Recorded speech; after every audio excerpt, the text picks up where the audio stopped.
Hola a todos, yo soy Felipe Granados, Yo soy Freddy Urrea. Yo soy Ramses Amaya. somos el grupo 3 y les vamos a exponer las bases de medición según las NIF plenas. Estas bases de medición son el costo histórico y el valor corriente, que incluye el valor razonable, el valor de uso y el costo corriente.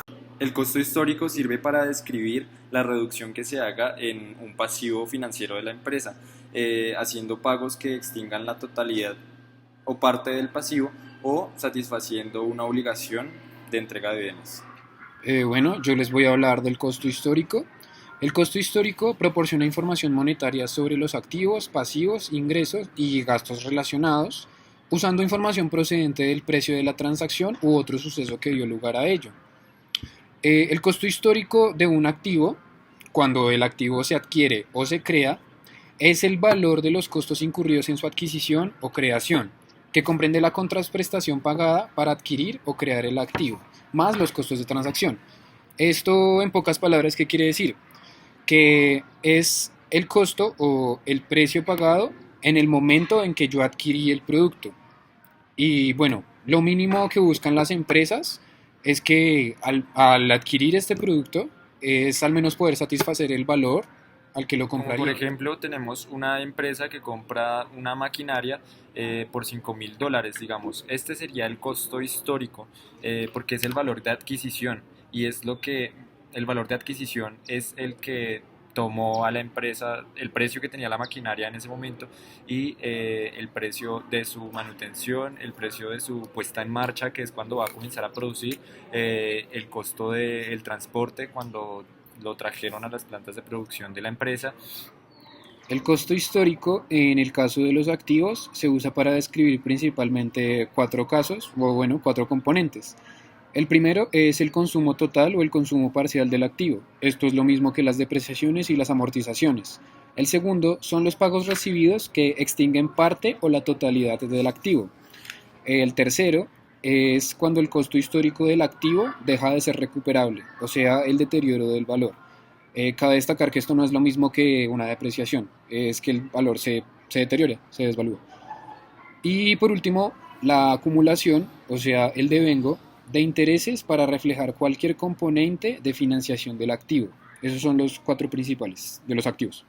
Asimismo, el costo histórico del pasivo se actualiza a lo largo del tiempo para describir tres sucesos importantes. El primero es el cumplimiento de la totalidad o de una parte de la obligación del pasivo. El segundo es cuando el pasivo se vuelve oneroso. ¿Qué quiere decir esto? El pasivo se vuelve oneroso si el costo histórico deja de ser suficiente para describir la obligación para satisfacerlo. O sea que se incrementan los valores de obligación de transferir los recursos económicos para satisfacer el pasivo. Y por último, al igual que en el activo, es la acumulación o el devengo de interés para reflejar cualquier componente de financiación del pasivo. Hecha la explicación ya de lo que es el costo histórico, vamos a entrar a ver lo que es el valor corriente. Este valor corriente incluye las bases de medición de valor razonable, valor de uso y el costo corriente de los elementos de los estados financieros. Bueno, también les hablaré del costo corriente. El costo corriente de un activo es el costo de un activo equivalente en la fecha de medición, que comprende la contraprestación que se pagará en la fecha de medición más los costos de transacción en que se incurrirá en esta fecha. ¿Esto qué quiere decir? Básicamente el costo corriente es el mismo costo histórico, pero en la fecha de medición de los estados financieros del elemento en específico, del activo del que estamos tratando.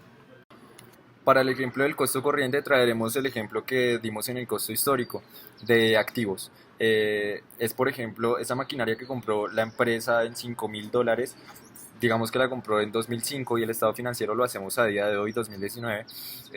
Esa compra se haría a costo corriente, se traería al valor que la maquinaria cuesta hoy. Digamos que la maquinaria subió de precio unos 3,000, es decir, se haría el reconocimiento de esa maquinaria por $8,000. El valor razonable es el valor de intercambio donde coinciden las dos partes, tanto como los oferentes como los demandantes. Un ejemplo de esto se da cuando, por ejemplo, las personas vamos a un supermercado. puesto que el supermercado nos muestra los precios y pues nosotros a partir de este decidimos si estamos de acuerdo, si comprarlo, si mejor vamos a otro sitio. Entonces ahí hay valor razonable.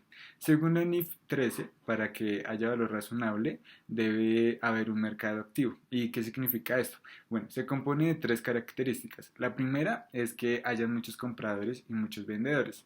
La segunda es que haya un mercado uniforme. Bueno, para que haya un mercado uniforme significa que todos los productos se parezcan. Por ejemplo, cuando las personas vamos a comprar papas, entonces pues ahí todos los productos se parecen, pues porque las papas no tienen muchas diferencias. Y la tercera característica de estos mercados activos es que el precio sea públicamente conocido. El valor en uso es el valor presente de los flujos de efectivo pues, que espera obtener una empresa por un determinado bien. Ahora, bueno, es importante tener en cuenta que se hace bajo predicciones, que no se deben hacer en un plazo menor a 5 años, puesto que ya después es bastante complejo. Entonces, un ejemplo de esto es yo compro una máquina de zapatos, entonces yo debo hacer las predicciones, entonces como qué flujos me puede generar y pues digamos que en cuánto tiempo, entonces eso es el valor presente. Entonces, esa valorización de esos flujos voy a tener que hacerla con una tasa de interés que me va a manejar el dinero en el tiempo. Luego, estos flujos se vuelven valor presente y pues ese valor presente es lo que se denomina valor en uso.